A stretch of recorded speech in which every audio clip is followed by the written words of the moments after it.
Well, hello there, everybody. Welcome back to Midlife Dice's It's About DM Time. And I'm excited here tonight to be with Barry and Ryan, Mana for the second time, and Dan. Really nice to have the four of you with us here.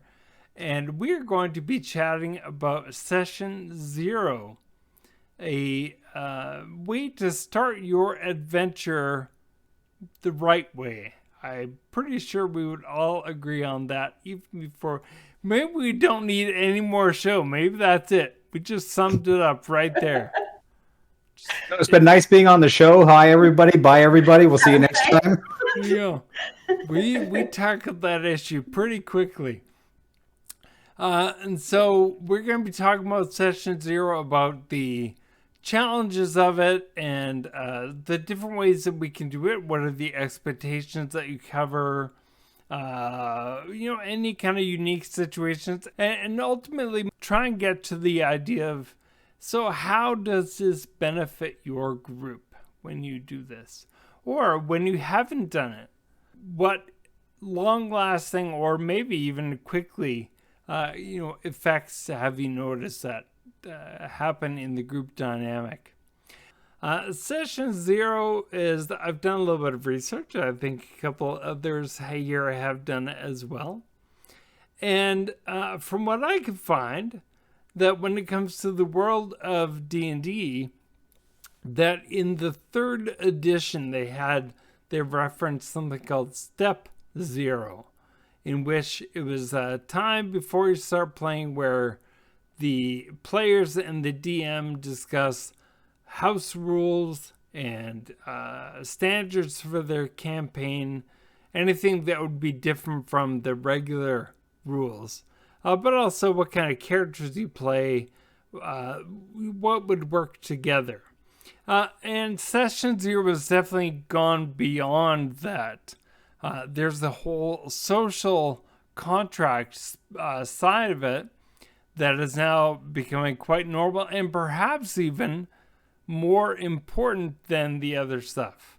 I've got 4 experts here with me who will help me to be a little more educated about Session 0 next time that I have to, and hopefully for the audience that you get something from this as well. The first question I'm going to ask is, what expectations do you cover? Let's start with Dan. What do I not cover is the better question, and that's usually the kitchen sink. But honestly, with session 0, you need to cover everything, be it from player expectations, DM expectations, world expectations, character building, and setting boundaries and all that important stuff. I think it does depend on player level and expertise. If it's folks you've known for a long, long time, or if it's a brand new group of people. So I personally always like to start out with a conversation. What is your experience and what do you hope to gain from this experience? And then from there, we have a group conversation of what the campaign is going to be and kind of break it down to there. Basically cover everything, and we even go through character creation, everything like that. And so do you give a lot of direction when it comes to character creation? Yes. Again, depends on player level and what game we're doing. A rule that I have at my table and a general sentiment is everyone is welcome no matter your experience level. If you're brand new to this, come on in. You're welcome. Let's figure this out. And I will sit down and go page by page, line by line with folks that are new to the game to figure out what they want to play. And if they just have a general idea of, I want to play this really cool rogue that has triple scimitars, sure, let's figure out mechanically how we can make that work. Well, if they have a tail. We do it.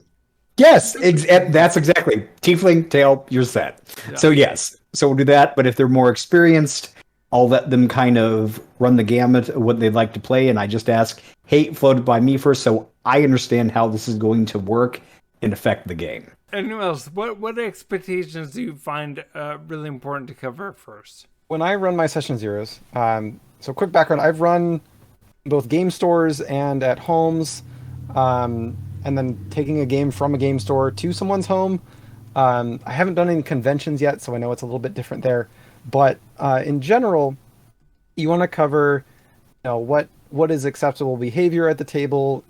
If you are a very outgoing person, you're probably going to steal the spotlight sometimes during the game. So, to be conscious of the other players and the time that they have with you at the table. Um, General common sense isn't common, so sometimes it's better to Yeah. explain. It's better to explain explicitly what expectations you have for specific situations than to just leave it to common sense. Because a lot of people new to the hobby aren't familiar with these concepts. Um, so what I do specifically is I have a set of rules that I put out, or I send them this document, just outlining some example roleplay rules on how to be respectful, uh, and how to participate. And if somebody is really new to the game and they don't feel like they know how to roleplay yet, sometimes I'll give them resources for, what is role playing and how might I role play if I'm shy, or how might I be more cognizant of shy people if I'm really outgoing myself. So I give people lots of resources and I let them consume videos and articles and stuff like that, usually before session zero. But I also talk about it during the session. Yeah. Yeah, I like that idea, especially of like, because they say D&D is built on the three pillars of combat, socialization, exploration. And I think for a lot of people, they go in thinking it's combat. That's what this game is about. It's fighting. Where I'm pretty sure all five of us, I'm going to venture a guess and say, I'm pretty sure that socialization and exploration actually take up the bulk of the game. Yeah, I would Yeah. say so. And I know, yeah, for when I'm playing, that's often and those are the parts that characters, that players are often a little more hooked into, right? Mm-hmm. But I like what you're saying, Ryan, the idea of like, how do you, we talked about this in an episode a couple weeks ago, right? How do you massage those parts of the player's brains that they're not used to or maybe not prepared to use? So the idea of giving them resources is awesome. And just a plug, D&D hyphen compendium, which is Ryan's site, it'll blow you away with all the resources that he's got there. So go check it because it covers everything. Barry, go ahead. I do want to say, you call us experts. I think you're playing it a little fast and loose. I'm an expert in what works for me. So what works for me and my table isn't necessarily going to translate to another person's table. And I think that's the hardest thing when introducing new players into the concept of session zero, where something like Monopoly or Clue, you don't have to think about a lot of things. And what some people are looking for isn't what everyone's looking for, like you covered. So to me, session zero is less about setting my own expectations and more about letting others meet my expectations. So rather than having that, I'm speaking because I need my feelings heard, I'm listening to make sure that other people's are.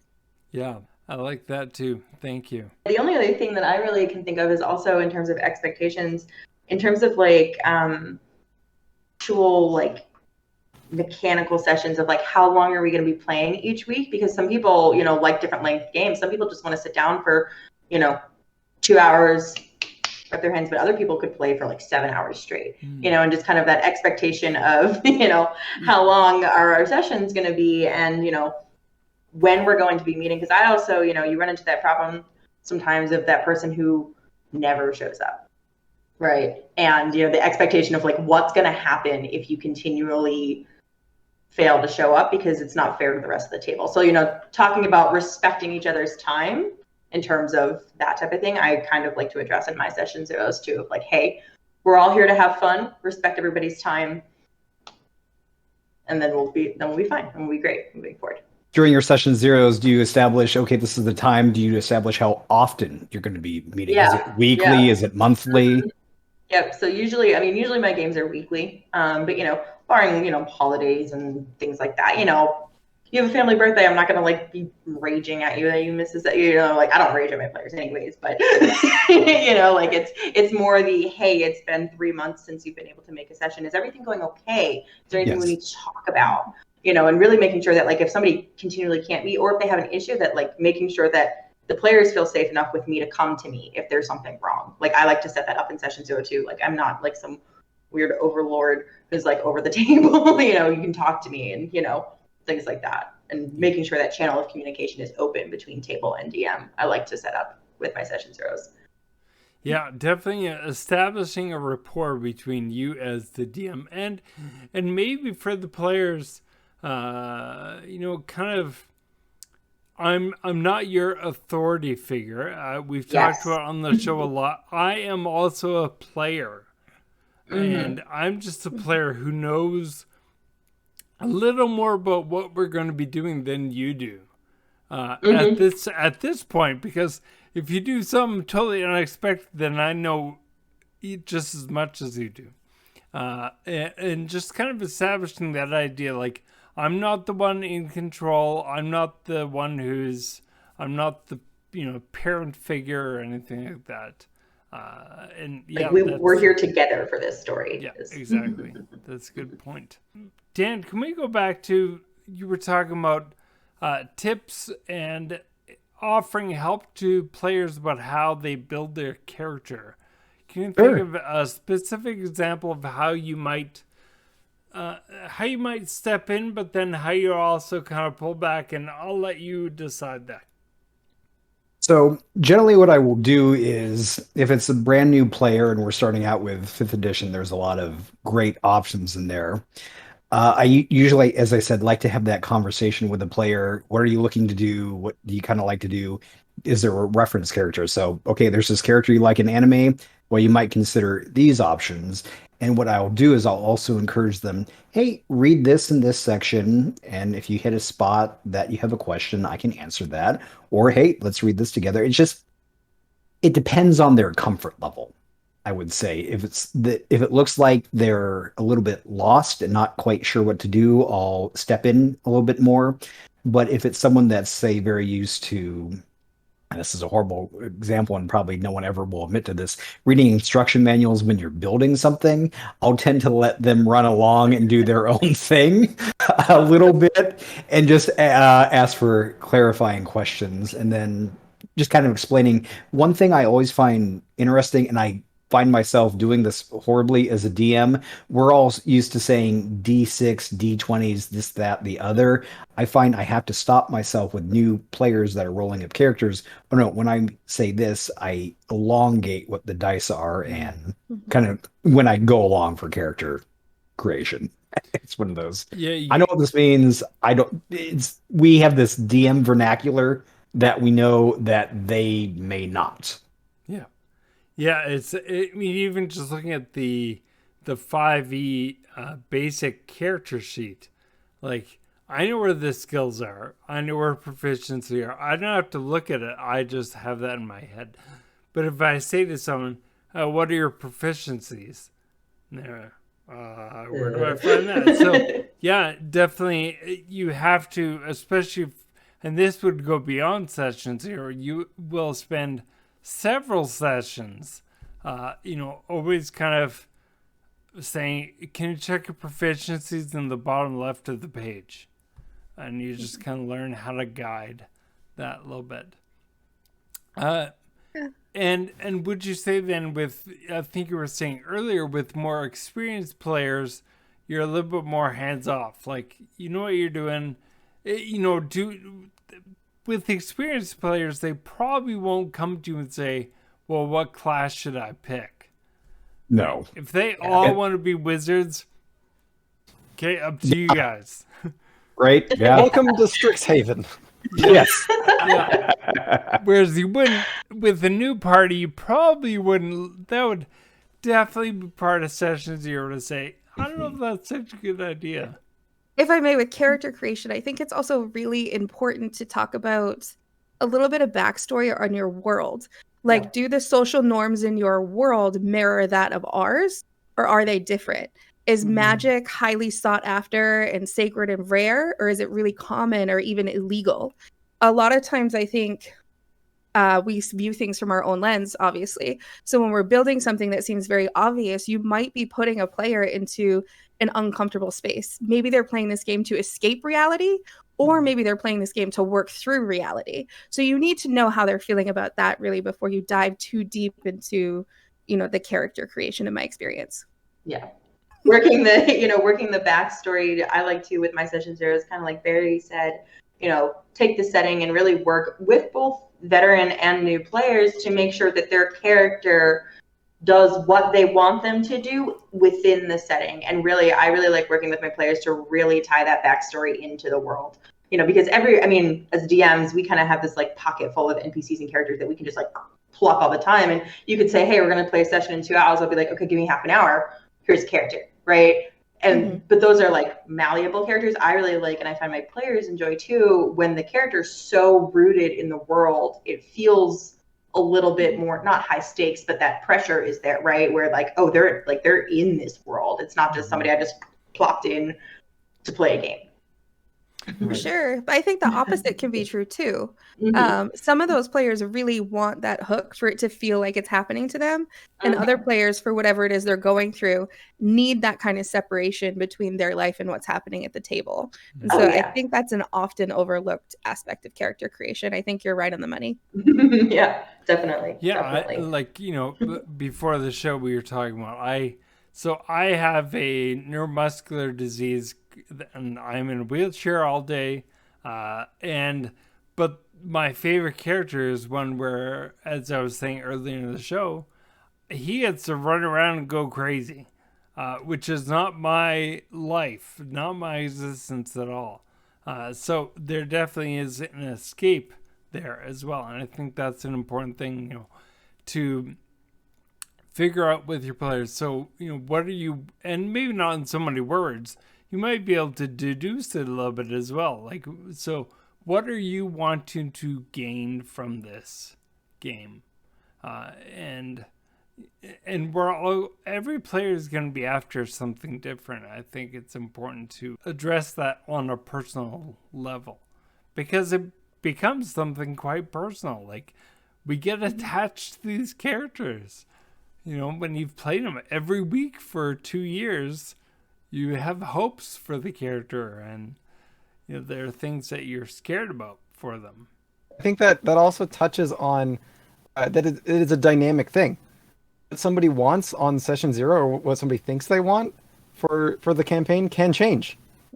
Yes. And as a DM, we should be checking in with our players and say like, hey, we've been running this campaign for a couple of months now. Is it living up to what you want, or like has what you want for your character changed? How you want to play? Like, if you didn't know necessarily what kind of game you wanted, well, is this matching a game that you would want to play? Yeah. Yeah, and players, especially new players, that after a year, they're going to have a better idea of like, so actually I think I want to do this with my character. Maybe my character actually would be okay with betraying, or an alteration of alignment a little bit, or the alteration of goals, etc. And that's all part of that personal conversation. And maybe session zero is, maybe we have to kind of tear down that idea that you do it once at the beginning of a campaign. That it's something that happens often, probably, not every week. I think that would get a bit tedious, but, often you'd have times to check in with players. And so how's it going? How's it going? Anything you're looking for, etc.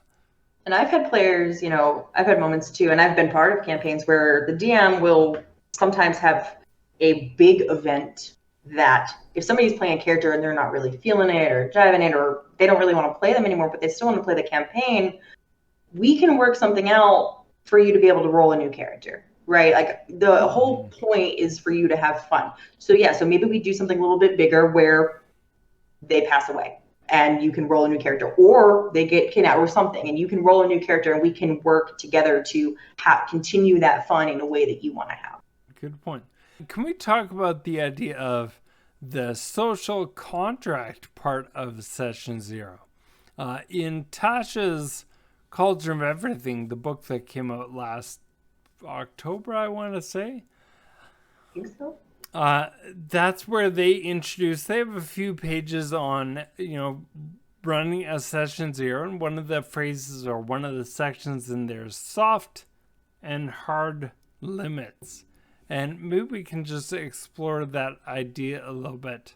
I have one group that there are no limits whatsoever. And once again, part of that is the benefit that we've known each other for a long time. And so you have that rapport with each other. And so there's a lot of personal digs being, thrown back and forth around the table. I would not introduce a new person to that group because everything going on at the table would be lost in them. I would definitely want to bring a new person to other groups that I play with, but probably not that one. I just can't see that working. When it comes to soft and hard limits, Ryan, I might start with you. Pretty sure you have like a checklist.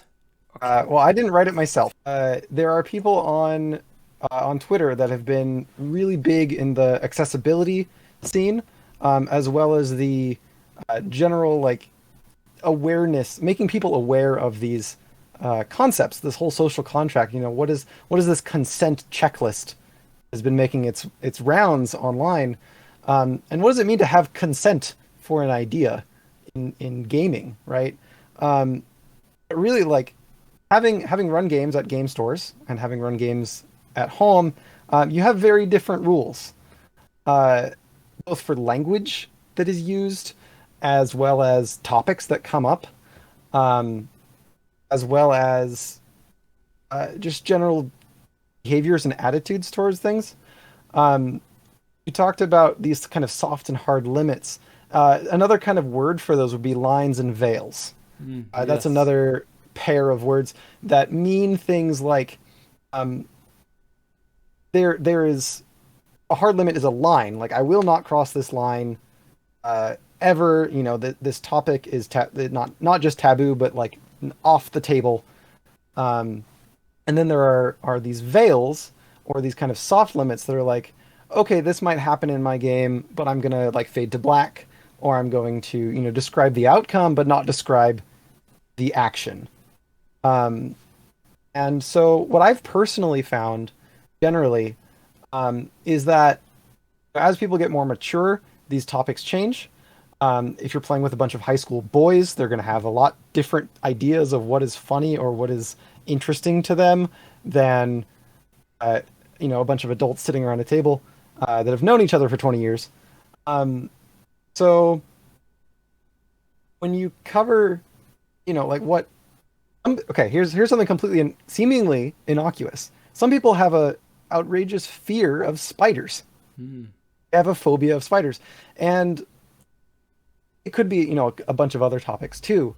But specifically, somebody might not know that someone is terrified of spiders before throwing 10 spiders at them in combat, and then suddenly they have a panic attack that it's become so real for them that they're characters in this scene. Or maybe you actually have miniatures that are spiders and that triggers it. So just being aware of these things for your players can really make the experience better for everyone. And what I really try to encourage my players to do is never judge somebody for having a phobia or a trigger. We are all going to respectfully agree that like if anybody has something that they don't want to see at the table, that no one will ever cross that line. If the situation arises, that we have a way to call it out or negate it. And that's where the safety tools come in. There are a series of tools that have been made online for how to call it out. not just verbally, because some people get anxious and they don't want to say like, "Hey, I'm not okay with this." What they'll do instead is either message the DM and be like, "Hey, I'm going to dip out," or like sometimes they'll just leave. Other times, if they message the DM, you can find a way to deal with it, and some of these tools assist with that. It's like the X card system. There's one where it's players can choose to like fast forward or rewind or pause and reassess. These kinds of narrative tools can help us make our games more accessible and more friendly to people that have either phobias or triggers or other situations that they might become uncomfortable with. Additionally, we have some really difficult topics that, in general, are best to avoid. Things like sexual assault and very egregious violence, things like that are really difficult to deal with. You can be really careful with these subjects and find ways to weave them into narrative, and find a way to make it somehow work. You have to really know your players and maybe message them beforehand, be like, "Hey, would you be okay with this scene happening with this description or in this manner before you go and do the session?" Well, It was a long rant. No, that was awesome. And you gave what was the name? You gave a name of a specific checklist, I think, or can you remember? Yeah, the consent checklist. Okay. RPG consent checklist. I think the other one you referenced was the TTRPG safety toolkit. Yes. Yeah. Yes. That's the one with the X's and O's and the fast forward and rewind. Yeah. That's Yeah, a really, no, really good that's- toolkit. Yeah. Another one called Consent in Gaming that is a free Mhm. resource as well. Yep. So there's a lot of good stuff out there. Yeah. And I think it's important too in your session zeros with your players to, sometimes you might have players who have never had a DM who's done that, and they might be confused as to like why we're doing this, and being able to explain, to somebody who's never had to do this, why it's important to do this is really important as well, in terms of, it's for the safety of everybody, Yeah, and then one other thing I've started to do more recently is respect player privacy. Yep. Sometimes they don't want to share these things. So you can easily do this through a Google form that is anonymous and you don't know who will have said it. And then you as the DM know, okay, these are the no-go zones, and you share it with the group. We're not touching on any of this. Yeah. And a lot of the times too, if I have a player with a veil, I will try my hardest to make it even a line, right? Or if need be for the narrative, again, like you said, Ryan, check in if it's a veil before the session. Say, hey, this session has this thing coming up. I know it's one of your veils. Are you in a good headspace today to deal with that? Because a veil is a veil for a reason. And if it's not, then it's a line. But a lot of the times a veil will be a line because somebody might not always be in the right place to deal with a veil, especially if it's a surprise. It's very true. Some of the best role play can come from overcoming these phobias. Oh, it can. Absolutely. Or killing the bad guy because they've done something that you personally are so against. Mm-hmm. Exactly. And there's, like you said, Ryan, there's a way to push it in a tactful and good way, and a safe way is like where it all kind of boils down to, is that good, safe way to push it to really extend those role play and character development and sometimes even personal development type of things.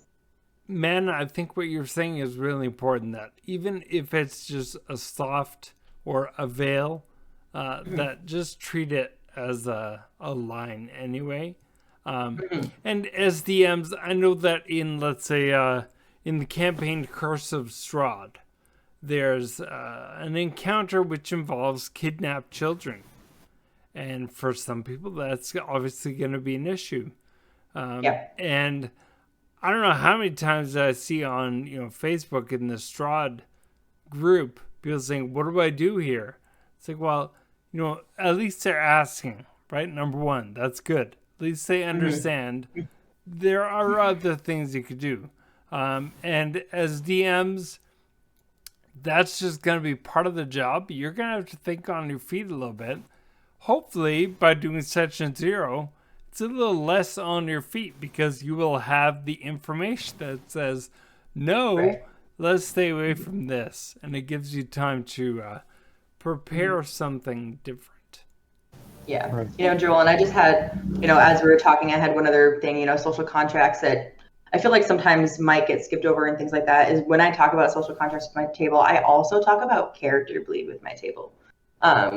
Because that's a really important thing to talk about, and bleeding in healthy ways, bleeding in unhealthy ways, in character and out of character things, and that in that moment, and we could have a whole 3-hour talk about character bleeding. That's a whole other thing, but it is something I touch upon with my tables, we relate to these characters so hard, but at the end of the day, we are not them, and making sure if negative things happen in character, it doesn't carry over to the table, or if negative things outside of the table happen, it doesn't carry over into character, and how to negate that and how to combat that. And if it happens in a session, what do we do? How do we handle it? And I kind of, that's another one of those social contracts that I talk about with my table at session 0, and check in periodically throughout the campaign with it as well. I like a lot of what all of you have said, but specifically, Mana, about consent. Because I agree that sometimes there can be great potential for character growth or even personal growth or something. But again, if that's not something someone's looking for out of the game, it's not okay to push that other person just because it'll make for a good story. Right. So having that ongoing conversation, we call it like our 0.5s or like half sessions, session and a half. Yeah, we call them half sessions too. That's so funny. I'm sorry. Perfect. For like you said, maybe not after every session, but after something bigger happens, how did you feel about this? What did you think about that? And rather than thinking of these things as like, oh, well, I can't do X or Y, so I guess my campaign's ruined. Think of it more like a creative challenge. What can you do to kind of circumvent that, or still have combat, exploration, character development, all of those things without kind of those first images that come to your head, just to make sure that everyone is comfortable and able to have a good time. And I do want to jump here and say one other thing. Don't forget that DMs, you are also a player. So if you have hard lines you don't want to cross, you do not cross those. Yeah. For instance, I'm just not I tend to shy away from, and I've said it to my groups, I don't play this game as like a romance simulator. And so I'm not interested in you hitting on the NPCs and me having to play off of that. That's not in my head whatsoever. And so it's just not going to happen. And yeah, I think, Dan, that's a really important point, that we also participate in that idea. So I found my list of boundaries that I have, that I share with people, and that I suggest for other DMs to use as well. It's basically just outlining my lines and veils for the players to see. And if they feel like they are on board as well with all of these, that's great, because they pretty much have to be. But a lot of them are pretty common lines and veils. Can you give a couple examples? Sure. I have one that says, I will not roleplay romantic relationships between NPCs and characters. There you go. That's me. Additionally, NPCs will not seek out players for any explicit activity. Other one, just general rule, stop if someone asks you to. It's a really big one. Yeah. So once again, like you were saying before, it's common sense, but common sense is not always very common. One of my rules here is don't tell anyone at my table what to do on their turn unless they ask for help or suggestions. That's kind of a boundary that I put that outside of this concept of lines and veils. This is just one of my rules for roleplay. That specifically applies during games where you have strangers playing with each other. Well, it's almost as if you're reading an outline, because the next topic is house rules, quick examples. I think that's an excellent one, right? The idea that, especially if you have experienced players and new players, or if you have the one player who's a little more outgoing and you have someone who's a little more introverted at your table, you don't want the extrovert to take over. You want the introvert to Just give them the time they need, and they will make their decision, right? Anyone else? Do you have house rules that kind of fit into the session 0 part of things? For us, every child in our worlds have plot armor. It's not something any of us are willing to go through, and we will not roleplay anything torture. One of my house rules, depending on it's very dependent on the table and the campaign, but it kind of helps get away from that, like, oh, if you're like a party meeting up together, oh, I have no idea who you are, why should I trust you type of thing. If it's going to be a shorter campaign or a shorter, like, short sessions, short shot type of thing, my house rule, you all know each other in some sort of way. You might have seen the face on the side of the street, you might have like run into each other at the market, that type of thing. And it allows people to start playing, really, is what that is, rather than going through the 3-session long, well, here you plot arch. Why do I trust you? Get away from me, type of like thing that for whatever reason every player seems to have always. Yeah.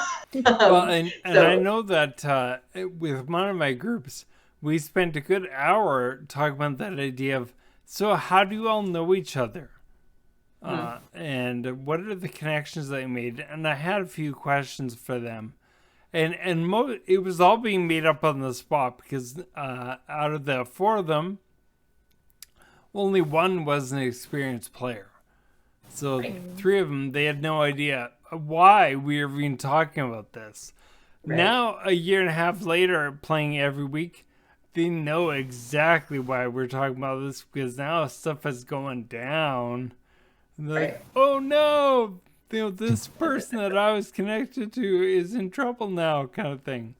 And yeah, I think that a whole idea of when I was a grade 5 teacher, I loved reading books to my class. I loved reading stories. And I especially loved stories that it's like they start in the middle of something. My favorite example of this was Charlotte's Web.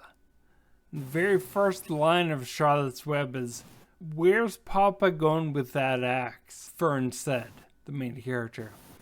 And immediately, as a reader, you're in the middle of a situation. This little girl in a farmhouse has a dad going out with an axe, and you want to know the answer to that. You are drawn into that question. You are now part of that story. And I think sessions here and what you were saying there, Mana, the idea that we know each other, let's figure that out how. Let's start into the story as opposed to before the story. Right. Yeah. And I think it helps the flow a little bit better as well in terms of party dynamic too. 100% agree with that. I have some ideas on this. Okay. Takes a bit of finesse. I think the kind of jump into the action idea works amazingly well for one-shots and for very short campaigns. Yeah. Oh, yeah. Absolutely. If you want to spice up your sessions, start with some action. That said, the session 0 for a long-term campaign and preparing backstories where everybody's figuring out, where they are from in the world and what they're doing in this particular place at this particular time together, does take more work and can be equally as rewarding, if not more rewarding, than just kind of jumping in. It does have its merit. The other thing I wanted to kind of mention from before, on expanding on the parts where players are okay with these things, sometimes you want to be able to pull on the players. What do they find abhorrent? What do they want to fight against? What is their version of evil? And I know this is kind of going off on a little bit of a tangent, a little bit. No. But with character creation, bringing it back to character creation, I like to ask my players, what are some things that your character cares about? I, as the DM, can use to kind of pull on your heartstrings. What can I use to make you care about my world? And so there's something I found called knife theory. These players, the players forge these knives. They're beautiful. They're like magnificently carved and masterfully crafted, and they hand them to the DM so the DM can stab them. Nice. And I thought that was kind of poetic a little bit, but also very valid in terms of like, what is the player okay with, having turned against them? Like, are they okay with these betrayals? Are they okay with these story elements? And by creating these things, the players are kind of giving consent for them to be used in the story. I think that's a really nice way to transition between backstories and gameplay, is having these knives, so to say. Yeah, it definitely ties it all together. I like the way that you put that, right? Like, it allows them to flesh out their character, and at the same time, in doing so, giving consent to the DM, like, yes, this is on the table. Here is something you can manipulate. So I have a fun house rule that I use that I established during session 0.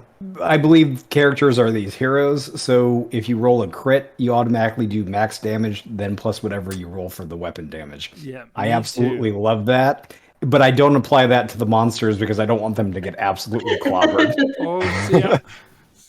When a T-Rex crits and you have... I do. And I've you also do? Okay. I've also created a critical fails table, and monsters are beholden to that as well. And it is pretty brutal. Some bad things can happen with it, but I would say that criticals, whether they're ones, fails, or critical hits, tend to be the most memorable parts of combat for sure.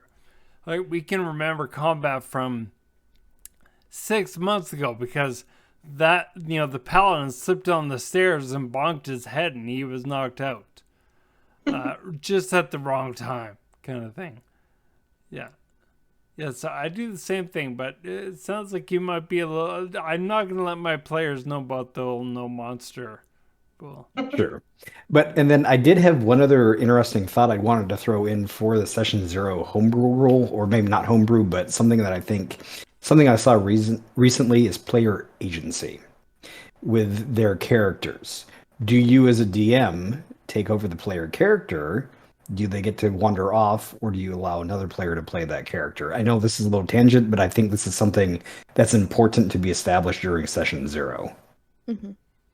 Yeah, anything like that you can get set up at the beginning, it becomes a thread that can hopefully be woven in and maybe pulled out later on. Kind of like what Ryan was saying with the what did he call it? Something Knives.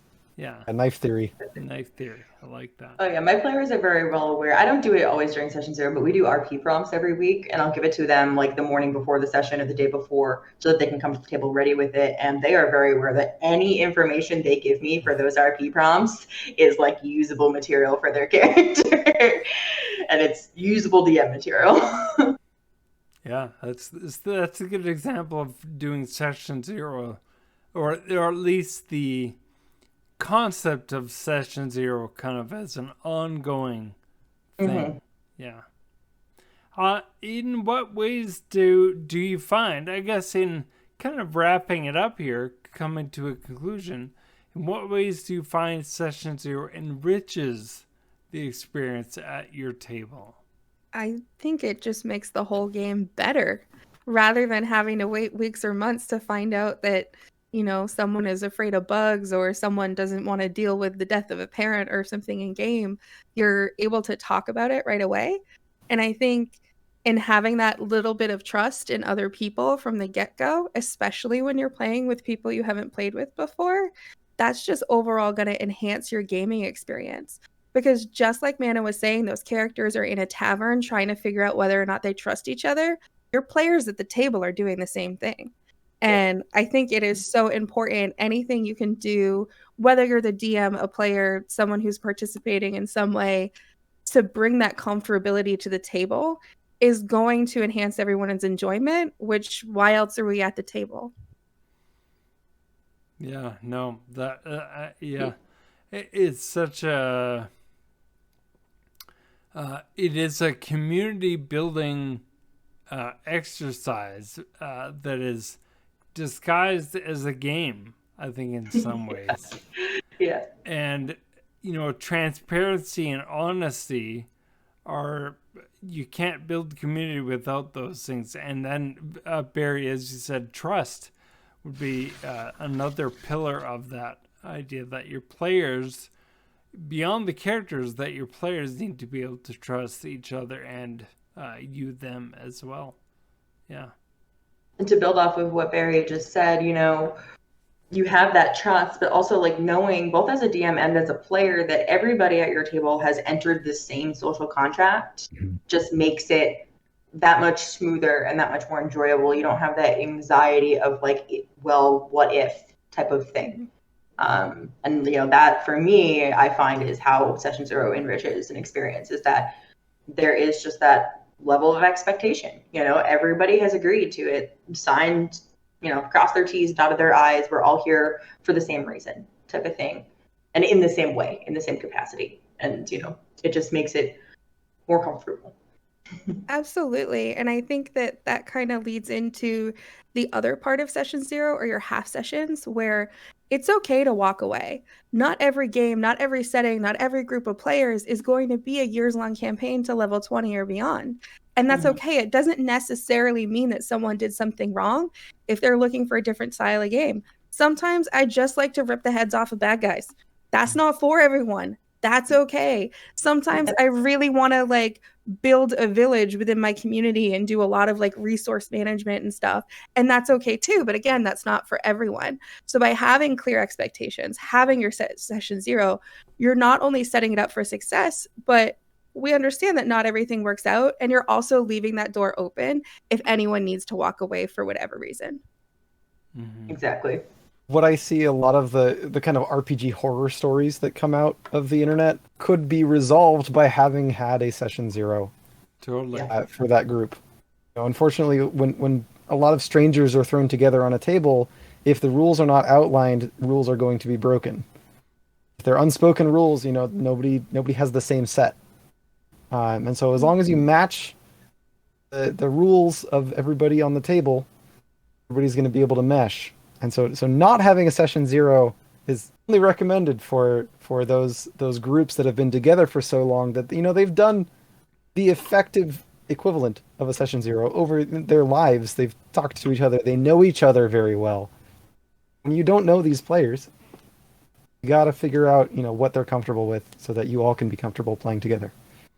I think in the gaming world, it's because D&D or other TTRPGs is under the gaming umbrella, and that might actually do it a bit of a disservice, because we grow up with Monopoly and Scrabble and stuff. Monopoly, even, I mean, how many of you, when you play Monopoly, do you put money into free parking? No, see, you don't, but we do. So, but I don't play Monopoly. I don't go anywhere near it. Oh, okay. I once played with my cat, and my cat won. Okay, when I was desperate. I was 10 years old and desperate to play Monopoly. No one else in my family wanted to. My cat was sitting in a ray of sunshine. So I'm okay, we're gonna play. His name was Spitz. So I set up the board. I gave him money. I did no trades. It was all about rolling the dice. And he beat me. I love that. That is amazing. Yeah, that's a 10-year-old Joel. But I mean, even a game like that, you do have house rules. You do have things to establish. A game like D&D is so much more complex because you're dealing with the social aspect, not just in the game, but around the table. There's a social atmosphere to it, and it's a long-term thing, right? When you add up the hours, every week times 3 or 4 hours for 2 years, that's a lot of hours, and so we need to have some things figured out before then, before we get into this, or else it's it's just not going to work out. It's not a simple game like the games of old. A comment here in the chat from Dirty 20 saying that even with a group that's been together, if you are changing genres, a session 0 is useful because the new atmosphere and world may bring about new lines and veils. Mm-hmm. I think that's really a good insight on there. There are different games, different RPGs. There are like superhero RPGs, and there are horror RPGs, and there's fantasy RPGs of all different genres, and different timelines too, between sci-fi and medieval stuff like that. So figuring out what are we going to allow at the table, no matter what genre you're playing too, is useful. Sure. There's another game that I've played with my kids and a couple friends, an RPG called Paranoia, which is, the name is really the game. You have secrets, and you're kind of trying to get each other in a way, but also work together. And so there are aspects of the game where, okay, who's after me here? Is that person trying to take me down? And how can I kind of do this? And that is fully built into the game. You cannot play the game without it. That game would be, I would find a game like that really hard to play with people I didn't know. Because there is that whole aspect of, we're gonna mess each other up. It's part of the game. Like, we're working together at the same time. It's, if you don't know that game, it is, with a group of friends, it is hilarious. If you go to the washroom, you take all your stuff with you. Because when you come back, there's a good chance that a fellow player has taken or altered something you had. And that might just shoot you in the foot afterwards. There's mentioned Call of Cthulhu in the chat here. Games that have eldritch nightmare horrors coming out. Yeah. That's going to be one that you want big session to go for. Oh, yeah. I'd say even 0, 2, 3, 4, and 5 just to get your head wrapped around that, then you roll into the game. Yeah. I mean, I'd say even when you change settings, you brought up Barovia earlier, and that's just not for everyone, and that's okay. Yeah. I went in woefully underprepared for my first time in Barovia, and I was like, all right, I'm gonna play this sorceress who just loves her mom. This is great. Next thing I know, some fog brought me somewhere I don't know, and we started in an orphanage. It was great, but I just was not prepared for that. I have never played Barovia. Fun fact. I obviously know about it, but I've never played through it. And I don't know. It's something that I feel like even being prepared, I might be like, I wasn't prepared. Well, a funny story with that. One of the groups I DM'd for, we were playing Curse of Strahd, and then the pandemic hit. So But we stopped. It was too we much. stopped too. Yes, we stopped just like, what, folks? This is the too real world right now. Why don't we just go over to Happy Fun Time Land over here? That is exactly what we did. That's so interesting that happened to someone else in the same timeline. Yeah, no, it was like, we're good. We're good. I can't do this. There's a bit too much dark right now. Let's just me. Yeah. You're home. You can't contact anyone. You're stuck in this house, and you're just like, wow. Yeah. Yep. Yeah, where's our group of Strahd? We dug in. It's a fun one. But once again, when I look through, as a DM, looking back through all this stuff and thinking about lines and veils, and you realize there's a lot going on in this adventure that could be an issue that you would definitely want to. They always say read the book ahead of time. And that one, I would 100% say you really need to know that story beforehand, for sure. Mm-hmm. Agreed. Yeah. Well, Same. Thank you, everybody. Thank you for sharing your wisdom. Is that a better word, Barry, as opposed to expertise? Your wisdom and your experience talking about Session 0. I highly recommend checking out Ryan's website. They got a lot of good stuff there.